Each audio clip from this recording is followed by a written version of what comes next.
ॐ अज्ञानतिमिरान्धस्य ज्ञानाञ्जनशलाकया चक्षुरुन्मीलितं येन तस्मै श्री गुरवे नमः।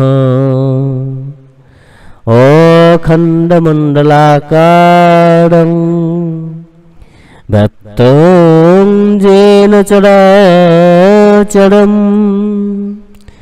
तत्पदं दर्शितं येन तस्मै श्री गुरवे नमः। गुरु ब्रह्मा गुरु विष्णु गुरुदेव महेश्वर गुरु साक्षात् परम ब्रह्म तस्मै श्री गुरवे नमः। परम प्रेममय जुग पुरुषोत्तम श्री श्री ठाकुर अनुकूल चंद्रेर आतुल रांगा चरणे जानाई आमार शतकोटी धन्यवाद प्रणाम। जय गुरु सकल इष्टप्राण दाता मायरा। শ্রাবণ মাসের শেষে এবং ভাদ্র মাসের শুরুতে আমাদেরকে কোন বিশেষ কর্মগুলো পালন করতে হবে এবং কোন বিশেষ কর্মের মধ্য দিয়ে সহজেই পরমপিতার আশীর্বাদ লাভ করতে পারবো, চলুন আমরা প্রত্যেকেই কিন্তু সেটা জেনে নিই। এই সময়টা আমাদের বেশ কিছু কর্মকে এড়িয়ে চলতে হবে, সেই কর্মটা সম্বন্ধেও কিন্তু আমাদেরকে জানতে হবে। পবিত্র শ্রাবণ মাস আমাদের প্রত্যেকের কাছে অত্যন্ত পবিত্র একটি মাস এবং আসছে ভাদ্র মাস। এই পবিত্র ভাদ্র মাস দীর্ঘদিনের প্রতীক্ষার অবসান, পরম দয়াল যুগপুরুষোত্তম শ্রী শ্রী ঠাকুর অনুকূল চন্দ্রের পবিত্র আবির্ভাব মাস। এই মাসে আমরা অত্যন্ত ধুমধামের সঙ্গে পবিত্রতা বজায় রেখে বিশেষ কর্মগুলো কিন্তু পালন করব পরম পিতার আশীর্বাদ লাভে।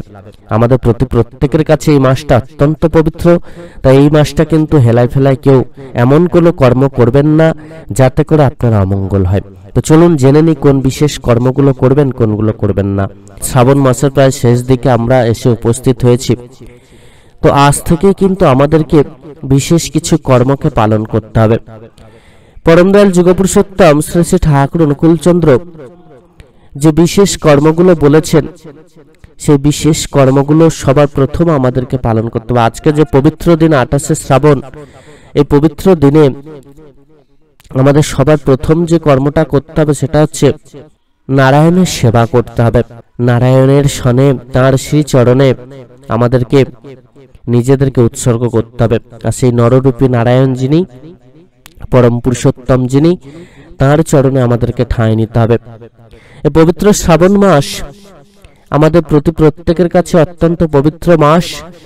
তার সাথে সাথে ভাদ্র মাসটা কিন্তু আমাদের কাছে বিশেষ গুরুত্বপূর্ণ মাস এবং অত্যন্ত পবিত্র মাস। তাই সবার প্রথম আজ থেকে কিন্তু আপনারা এই বিশেষ কর্মটা শুরু করুন এবং ভাদ্র মাসের পুরো ভাদ্র মাস জুড়ে বিশেষ কর্মগুলো পালন করুন।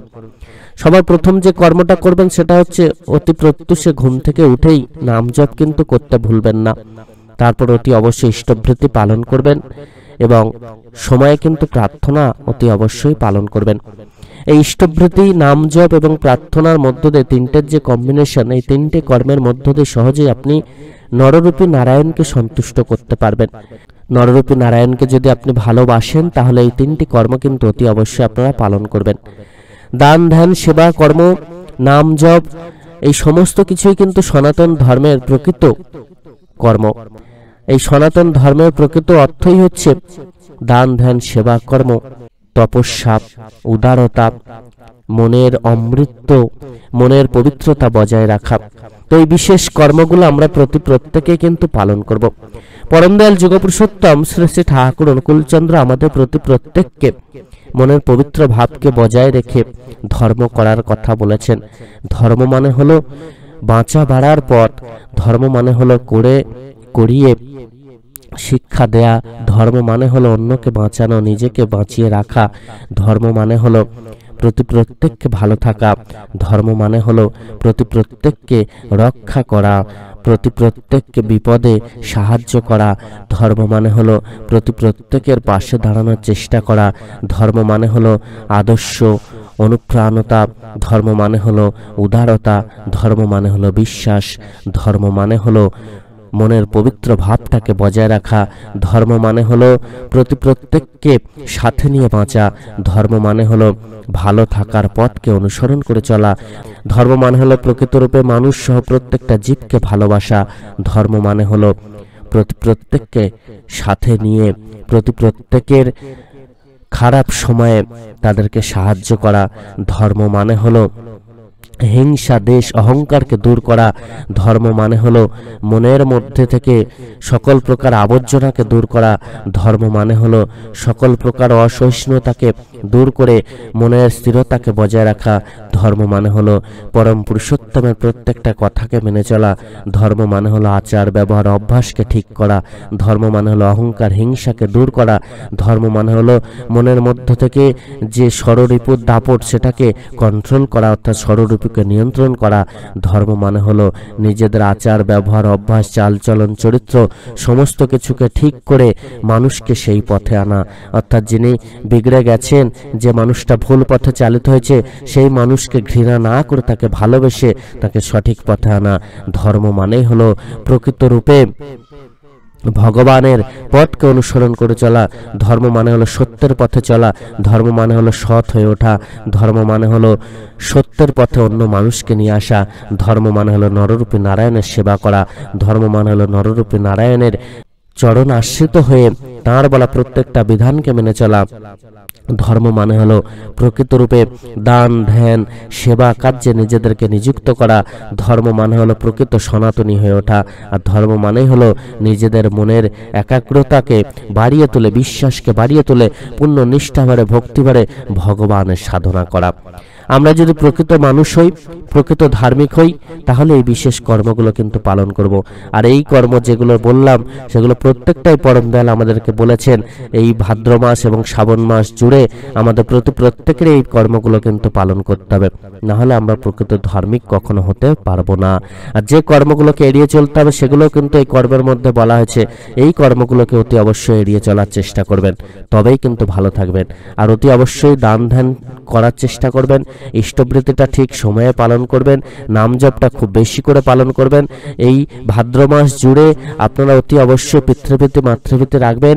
এই ভাদ্র মাস জুড়ে অতি অবশ্যই সৎসঙ্গে যত বেশি করে যেতে পারবেন যাবেন, সৎসঙ্গে উপস্থিত থাকবেন, ঠাকুরের কথা শুনবেন, ঠাকুরের কথা বলবেন, ঠাকুরের গান করার চেষ্টা করবেন, কীর্তন করবেন, ঠাকুরকে না থাকার চেষ্টা করবেন, ঠাকুরময় জীবন করে তোলার চেষ্টা করবেন। এছাড়া ঠাকুরের বই এগুলো কিন্তু অধ্যয়ন করুন, পুরো দিনটা ঠাকুরময় হয়ে থাকুক আপনার জীবন। সন্ধ্যাবেলা অতি অবশ্যই সন্ধ্যাকালীন প্রার্থনা মিস করবেন না, সন্ধ্যাকালীন প্রার্থনা অতি অবশ্যই পালন করবেন। নাম জপ ইষ্টবৃত্তি সময়ে প্রার্থনা সৎ গ্রন্থাদি পাঠ গুরুজনদের শ্রদ্ধা ভক্তি প্রণাম করা, এছাড়া প্রতি প্রত্যেককে সাথে নিয়ে চলা, প্রতি প্রত্যেককে ভালোবাসা, হিংসা অহংকার দেশ এগুলোকে ত্যাগ করা, প্রতি প্রত্যেককে আপনি যদি ঠাকুরের মানুষ হিসেবে গড়ে তুলতে চান, যদি প্রতি প্রত্যেককে ঠাকুরের মানুষ হিসেবে দেখতে চান, তাহলে অতি অবশ্যই তাকে ঠাকুরের কথা বলুন। এবং যখন প্রত্যেকটা মানুষ ঠাকুরময় হয়ে উঠবেন তখন এই পৃথিবী স্বর্গসম হবেই হবে। আজকের দিনে এই যে দুর্নীতি এত সমস্যা সমস্ত তখনই যাবে যখন প্রত্যেকটা মানুষ ঠাকুরময় হয়ে উঠবেন এবং সেইভাবে চলার চেষ্টা করবেন। আমরা যদি প্রত্যেকে উদার মনোভাবাপন্ন হয়ে ঠাকুরের আদেশ নির্দেশ মেনে জীবন পথে এগিয়ে চলি, তবেই যে প্রকৃতরূপে জীবনে শান্তি লাভ করতে পারব, তবেই যে উন্নতি আমাদের অবাধ হবে, তবেই যে আমরা প্রকৃতরূপে ভালো থাকতে পারবো, সেটা কিন্তু সবার আগে আমাদের বুঝতে হবে, জানতে হবে। আমরা প্রত্যেকে যদি নিজেদের মঙ্গল চাই তাহলে অতি অবশ্যই ঠাকুরের বলা প্রত্যেকটা বিধানকে মেনে চলবো। কর্মগুলোর কথা বলা হয়েছে যেগুলো প্রকৃতরূপে বাস্তবে ফুটিয়ে তুলতেই হবে, আমাদের প্রত্যেককে চেষ্টা করতে হবে কর্মগুলো করার, সেই কর্মগুলো কিন্তু করতে হবে। আর এই পবিত্র ভাদ্র মাসে চলুন প্রত্যেককে আমরা সংকল্প গ্রহণ করি যে প্রত্যেকে এই বিশেষ কর্মগুলো করবে এবং ঠাকুরকে নিয়ে চলবো, জীবনটাকে ঠাকুরময় করে তুলবো। সকলে খুব ভালো থাকুন, পরম দয়াল আপনাদের প্রত্যেকের মঙ্গল করুন। জয় গুরু বন্দে পুরুষোত্তমম।